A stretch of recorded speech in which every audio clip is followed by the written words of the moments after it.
നിങ്ങളുടെ ഒരു ആവശ്യത്തിന് വേണ്ടിയിട്ടാണ് ബാങ്ക് നിങ്ങളുടെ സ്വർണം ഇവിടെ വാങ്ങി വെച്ചിട്ട് കാശ് അങ്ങോട്ട് തന്നത് ആണല്ലോ. അപ്പം നിങ്ങളുടെ ആവശ്യം കഴിയുമ്പോൾ എന്താ ചെയ്യേണ്ടത്? പലിശ അടയ്ക്കുക, മുതലടയ്ക്കുക, നിങ്ങളുടെ സ്വർണം തിരിച്ചെടുക്കുക.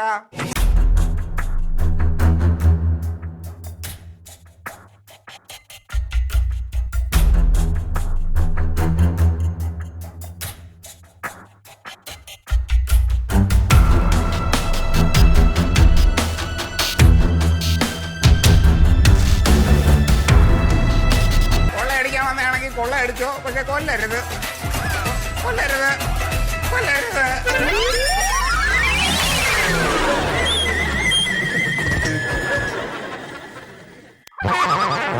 കളിത്തോക്കാം, പൊട്ടിയിട്ടും കാര്യമില്ല, ഒന്നും സംഭവിക്കില്ല. പക്ഷെ പൊട്ടിക്കാൻ വഴിയുണ്ട്. ഇരുമ്പിന്റെ ഉണ്ട എടുത്തിട്ട് അതിൽ വെച്ചിട്ട് ഞാൻ എന്നെ തന്നെ പൊട്ടിച്ച് ഞാൻ ചാവും. എന്തിന്? എന്താ? ഇത് നമ്മുടെ ക്രെഡിറ്റ് കാർഡാണല്ലോ. കൊണ്ടാ നമ്മൾ തന്നെ എന്റത്. ആ സാറേ, സാറ് തന്ന ക്രെഡിറ്റ് കാർഡല്ലേ ഇത്? അതെ. സാറ് തരുമ്പോ എന്താന്ന് പറഞ്ഞേ? എന്താ പറഞ്ഞേ? ഇത് 30,000 അധികം ഒന്നും കൂടാണ്ട് സാധനം എടുക്കാം, പലിശ വേണ്ട, ATM ഒന്ന് വിളിച്ചാ പൈസയും കിട്ടും അല്ലേ? സാറേ, ഞാൻ പൈസ എടുത്ത്. എത്ര രൂപ എടുത്ത്? ഞാൻ 30,000 അങ്ങോട്ട് എടുത്തു. ആ, അതിന് വാർഷിക പലിശ 36% വന്ന നിരക്ക് വരും. അത് വരും. അത് നിങ്ങളെന്നല്ല, വേറെ ആരെടുത്താലും 36% വാർഷിക പലിശ വരും.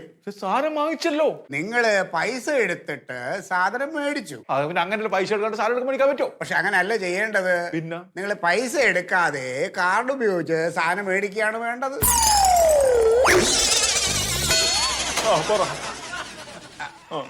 അതെ, ഇത് പൊട്ടുന്നതാണോ? ഞാൻ പോലീസിനെ വിളിക്കും. പൊട്ടാണ്ടോ ഒക്കെ ചെയ്തോട്ടല്ലോ. ഇത് സാറിനെ കൊല്ലാനല്ല, എന്നെ സ്വയം എനക്ക് കൊല്ലണം. പലിശ അടക്കാൻ എന്റെ പൈസ ഇല്ല. അല്ല, കൊല്ലുന്നൊക്കെ ഇതിന് പുറത്ത്, ഇവിടെ വെച്ചൊന്നും വേണ്ട കേട്ടോ. Out side. അപ്പൊ ഇതെന്താ പ്രശ്നം എന്ന് വെച്ച് കഴിഞ്ഞാല്, ബാങ്ക് നിങ്ങൾക്ക് ക്രെഡിറ്റ് കാർഡ് തരുന്നത് എന്തിനാന്ന് വെച്ച് കഴിഞ്ഞാല്, നിങ്ങൾ ഈ ക്രെഡിറ്റ് കാർഡ് ഉപയോഗിച്ച് ഒരു കടയിൽ നിന്ന് സാധനം മേടിക്കുമ്പോ കടക്കാരന് കിട്ടുന്ന ലാഭത്തിന്റെ അതിൽ നിന്നൊരു ചെറിയൊരു ശതമാനം ഞങ്ങൾക്ക് കിട്ടും. ഞാൻ സാധനം എടുത്ത് അതിന്റെ പലിശ കൊണ്ട് നാണവും മാനവും ഉറപ്പില്ലാണ്ട് ജീവിക്കുന്നു. സാറിന് ശമ്പളം ഇല്ല, മാനേജറല്ലേ? സുഹൃത്തെ, ഈ ശതമാനം ലാഭം കിട്ടുക എന്ന് പറഞ്ഞാൽ എനിക്കോ എന്റെ കുടുംബത്തിനോ അല്ല, ബാങ്കിന് കിട്ടും. ബാങ്കാണല്ലോ നിങ്ങൾക്ക് ഈ ക്രെഡിറ്റ് കാർഡ് തന്നേക്കുന്നേ. സാറേ, ഞാൻ സാധനം വാങ്ങിച്ചല്ലോ. നിങ്ങൾ എന്താ ചെയ്തേ? നിങ്ങള് ഈ കാർഡ് ഉപയോഗിച്ച് ATM പണം പിൻവലിച്ചു. അതെ, ഇല്ലേ? എന്നിട്ടല്ലേ പോയി സാധനം മേടിച്ചല്ലോ. അതായത് ഈ ബാങ്കിൽ കിടക്കുന്ന പണം ആരുടെയാ? നിക്ഷേപകരുടെ, ഡിപ്പോസിറ്റേഴ്സ് അല്ലേ? അപ്പൊ അവർക്ക് പലിശ കൊടുക്കണ്ടേ? അപ്പൊ അവർക്കുള്ള പലിശ എവിടെ നിന്ന് കൊടുക്കും? ബാങ്കിന്റെ കയ്യിൽ നിന്ന് കൊടുക്കാൻ പറ്റില്ല. അപ്പൊ നിങ്ങളാണ് കാശ് എടുത്ത ആള്.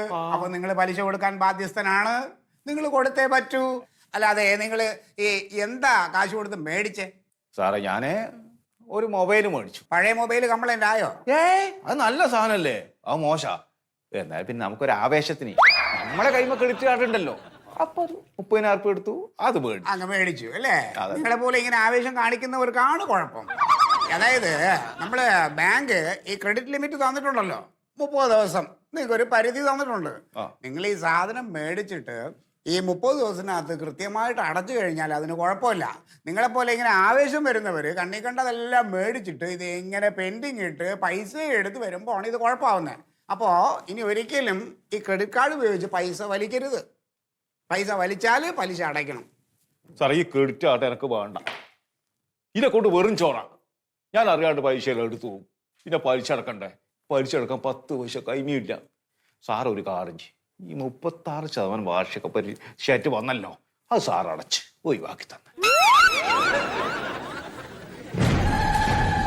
ചിലപ്പോ പൊട്ടിപ്പോകും സാർ. അത് ചിലപ്പോ പൊട്ടിപ്പോകും. ചെക്കന് കളിക്കാൻ കൊടുക്കാലോ, എടുത്തു.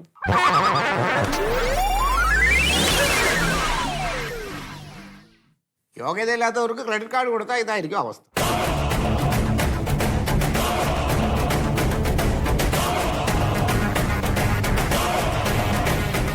സുഖേട്ടാ, എന്താണ്ടേ? ഒറ്റ മനുഷ്യന്റെ വാക്ക് കേൾക്കാൻ പാടില്ല. ഒരുത്തരും വിശ്വസിക്കാനും പാടില്ല, ഉപദേശിക്കാനും പാടില്ല, ഹെൽപ്പ് ചെയ്യാനും പാടില്ല. ഓരോരുത്തരും നമ്മൾ സഹായിച്ചു കഴിഞ്ഞാൽ നമുക്ക് പണി കിട്ടും. എന്താ പറ്റിയേ? ഈ ഒരു ഒറ്റ കാരണം ഞാൻ ഈ കുടുക്കത്തേക്ക് എന്ന് ചാടിയത്. ഞാൻ എന്താ ചെയ്തേ? നീ പറഞ്ഞിട്ടില്ല ഞാൻ രാഘവൻ ഐഫോൺ മേടിച്ചു കൊടുത്ത്? അതിന് അടമടച്ചിട്ടില്ല. എന്റെ അക്കൗണ്ടിൽ നിന്നാണ് ഇപ്പൊ കാശ് പോയിക്കൊണ്ടിരിക്കുന്നത്. ആ സുഖത്തേട്ട പുള്ളി തെങ്ങിന്റെ മേളിൽ നിന്ന് വീണിട്ടില്ലേ? എടാ, ആരെങ്കിലും തെങ്ങിന്റെ മുകളിൽ കയറിയിട്ട് സെൽഫി എടുക്കുവോ? അതല്ലേ ഊരി കുത്തി വീണത്. എന്നിട്ട് ഐഫോണിനൊന്നും പറ്റിയില്ലല്ലോ. ഐഫോണിന് പറ്റണ്ട, അവന്റെ ഊര തകർന്നല്ല. ശരിയാ. നിങ്ങൾ വീട്ടുകാരോട് ചോദിച്ചില്ലേ? എത്ര പ്രാവശ്യം ചെല്ല, എന്നാലൊന്ന് ഓർമ്മിക്കാൻ വേണ്ടി ചെന്നതാ. അപ്പൊ അവന്റെ കെട്ടിയോളം എന്റെ നേർക്കൊരു ചാട്ടം. ഈ തെങ്ങ് കാരണവനൊക്കെ എത്ര വില കൂടിയ ഫോൺ എന്തിനാ കൊടുക്കുന്നത്? അത് ശരിയാ, ഞാനായിട്ടുള്ള ചോദ്യം. ഞാനായിട്ടുള്ള ചോദ്യം. ഒരു മനുഷ്യന് ഉപകാരം ചെയ്യാൻ പറ്റില്ല.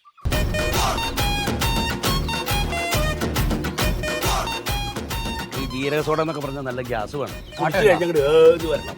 ഉണ്ട് ഉണ്ട്. 2 പാക്കറ്റ് ആട്ട,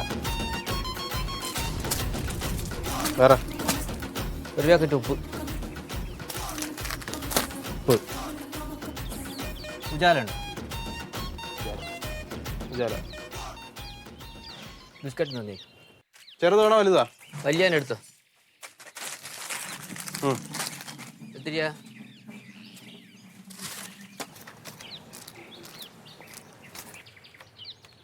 280. 280? എന്താ ഇത്? ആ ക്രെഡിറ്റ് കാർഡ്. ഇതൊന്നും ഇവിടെ എടുക്കൂല ചേട്ടാ. ഇവിടെ പൈസ ഉണ്ടോടാ ഇല്ലേ?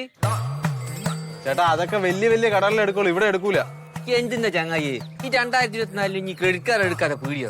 എന്തിനാ തുറന്ന ചൂട് കുത്തിനെ? ഇത് പെട്ടിക്കടയാണ്, അല്ലാണ്ട് എന്ത് പറ്റിക്കട? മഞ്ഞ മരിന്റെ മുകളിൽ ചക്രമുള്ള പൈസ ഉണ്ടോ ഇല്ല ഇങ്ങനെ പറഞ്ഞ മനസ്സിലാതെ ചേട്ടാ ഇല്ലെന്ന്. ഇല്ല, പൂട്ടി പോടഞ്ഞു ഇരാലേക്ക് തരുവോ? 2 ആട്ട ഇരുന്നാലും എന്റെ ആട്ട് വാങ്ങിക്കണ്ട പൊക്കോ നിങ്ങൾ. ഉലിന്ന് പറഞ്ഞ കുത്തിനാണോ? അത് സൂപ്പർ മാർക്കറ്റാ, മണ്ണാങ്കറ്റാന്ന് പറഞ്ഞു. എന്തിനായത് ഇവിടെ ഒരു ആവശ്യക്കാർക്ക് വന്നു കഴിഞ്ഞാൽ ഒരു തൊലിയില്ലാത്ത പീടിയ. എന്നാ പിന്നെ പൂട്ടി പോറാ എനിക്ക്. ബാക്കിയെല്ലാം കണ്ട് കട്ടപ്പെടുന്ന ഞാൻ എന്റെ ഓളോട് പറഞ്ഞു പോയില്ലടോ. എല്ലടോ, ഞാൻ എന്റെ ഓളോട് പറഞ്ഞു ഇല്ലേ? എനിക്ക് ഉജാലയും തരണം. എന്നാ പിന്നെ ഉജാല തരണോ? ഒരു ഉജാലയും തടം ചെയ്യുന്നാല് ഒരാട്ടയില്ലാത്ത ക്രെഡിറ്റ് കാർഡ് ഇല്ലാത്ത പീടിയോ കൂട്ടി പോവാണ്ട് അതും തുറന്നു വെച്ച് കുത്തിനീന് ആരെ കാണിക്കുവാനല്ലോ അറിയിപ്പിക്കുന്ന മറ്റന്മാർക്കൊണ്ട്. അത് ഞാൻ പണിയും കാര്യം വന്നു നോക്കിയാൽ ഒരു എന്തെങ്കിലും വാങ്ങുമെന്ന് വെച്ചാൽ എനിക്ക് എന്നെ ഞാൻ ആരാൻ തിരിക്കടാ? എനിക്ക് ഞാൻ എന്റെ ഇതും കൊണ്ട് വന്നിട്ട് ഇനി എനിക്ക് താന് തരാണ്ട് വിട്ടാ? ഇനി എനിക്ക് താന് തരാണ്ട് വിട്ടില്ലേ? ഇനി ഒരു ആട്ടതാടോന്നാല് തൊലിയും തുറന്ന് കുത്തി കുത്തി പറയിപ്പിക്കട. കത്തിക്കോടെ ഞാൻ മോന്തിക്ക് വന്നിട്ട് ഇനി നോക്കോ.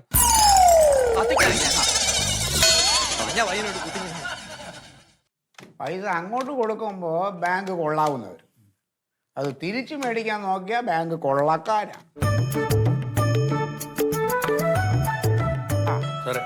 ഓ, എന്തോ ഒരു തലവേദനയാന്ന് അറിയോ? തലവേദന എന്ന് പറഞ്ഞാ സത്യം പറയാലോ, ഇതുപോലൊരു തലവേദന. ഓർമ്മയില്ലേ? ഓർമ്മയുണ്ടോ? ഞാൻ ക്രെഡിറ്റ് കാർഡ് എടുക്കാൻ ഇവിടെ വന്നിരുന്നു. മൊയ്തു എന്നിട്ട് കിട്ടിയോ? കിട്ടി. കിട്ടിയല്ലോ മൊയ്തു അല്ലേ? മൊയ്തു ഇപ്പൊ എന്താ പ്രശ്നം മൊയ്തുവിന്? അലക്ക് മെഷീൻ വാങ്ങിച്ചില്ല. എന്താ അമ്മായിക്ക് അലക്ക് വേഷം മേടിച്ചു കൊടുക്കാത്തെ?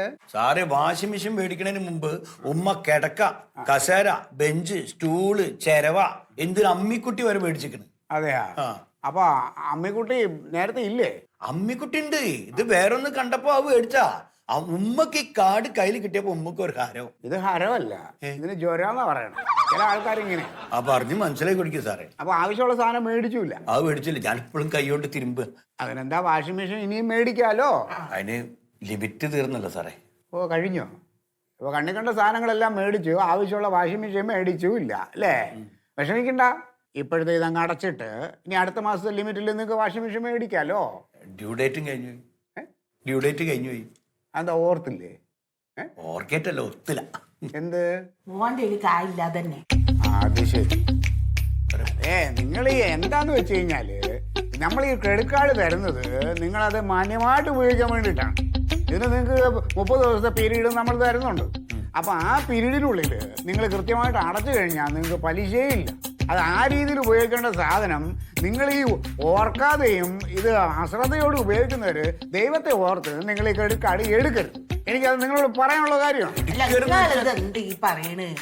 ഈ കാർഡ് എടുത്തിട്ടുണ്ടെങ്കിൽ നമുക്ക് ആവശ്യമുള്ളതൊക്കെ വാങ്ങാന്ന് കോയൊക്കെ പറഞ്ഞല്ലോ. കോയക്കാരാ മാമനാ ഏ മാമന അതെ സൂപ്പർ ഇതുകൊണ്ടാണ് എല്ലാ സാധനവും വാങ്ങണത് വീട്ടിൽ. അതെ അത് നിങ്ങളെ കുഴയ്ക്കാൻ വേണ്ടിയിട്ട് കോയക്ക പറഞ്ഞതാണ്. ഞാനൊരു കാര്യം പറയാം, ഇതിന് കോയക്കയല്ല ഏതൊക്കെ ആയാലും ഇതിന് പരിമിതികളുണ്ട്. ആ പരിമിതിക്കുള്ളിൽ പൈസ തിരിച്ചടയ്ക്കണം. അടച്ചില്ലെങ്കിൽ നിങ്ങൾക്ക് അതിന് പലിശ വരും. ആ പലിശ നിങ്ങൾ അടയ്ക്കേണ്ടി വരും. പിന്നെ ഇത് ഉപയോഗിക്കുന്നവർക്ക് മൊബൈൽ ഫോണിൽ അതിൻ്റെ കൃത്യമായ ബില്ല് വരും, മെസ്സേജ് വരും. ഇതെല്ലാം ശ്രദ്ധിക്കണം. അത് ശ്രദ്ധിക്കാൻ പറ്റൂലെങ്കിൽ നിങ്ങൾ ഇത് ഉപയോഗിക്കരുത്. നിങ്ങളിത് എടുക്കരുന്ന് പറഞ്ഞാല് ബാങ്കിൽ നിന്ന് 150 വിളിക്കണ്ടല്ലോ നമ്മളെ. ഇത് എടുക്കി പറഞ്ഞ മെസ്സേജും വരുന്നത്. ഞാൻ ഇപ്പൊ ഇത് എടുത്തതിന് ശേഷം കേൾക്കണോ വേറെ ബാങ്കിൽ നിന്നും വിളിക്കുന്നത്? ഇത് എന്തിനാ ഇങ്ങനെ പ്രോത്സാഹിപ്പിക്കണേ ഞങ്ങളെ? അത് ബാങ്കിന്റെ ഉത്തരവാദിത്വം. തിരിച്ചടയ്ക്കുക എന്നുള്ളത് നിങ്ങളുടെ ഉത്തരവാദിത്വം. സാറേ, ഞാൻ ലളിതമായിട്ടും സമാധാനമായിട്ടും ജീവിച്ചിരുന്ന ഒരു ചെറുപ്പക്കാരനാ. ഈ ക്രെഡിറ്റ് കാർഡ് എടുത്ത അന്ന് മുതൽ എനിക്ക് ഇടങ്ങാറാണ്. എൻ്റെ ഉറക്കം നഷ്ടപ്പെട്ടിട്ടുണ്ട്. അതുകൊണ്ട് ഞമ്മക്കിത് വേണ്ട. ഈ ക്രെഡിറ്റ് കാർഡ് നിങ്ങൾ തന്നെ വെച്ചോളി. നമുക്ക് നമ്മളെ മാമാനെ പോയിട്ടൊന്ന് കാണണം. അതെ, നിങ്ങൾ മാമനെ കാണേ മരുമോനെ കാണേ എന്തുവെന്ന് വെച്ചാൽ അയക്കോ. പക്ഷെ ബാങ്കിന് അടയ്ക്കാനുള്ള മുതലും പലിശയും നിങ്ങൾ അടച്ചില്ലെങ്കിൽ നിങ്ങൾക്കെതിരെ മേൽ നടപടി ഉണ്ടാകും. ന്യായം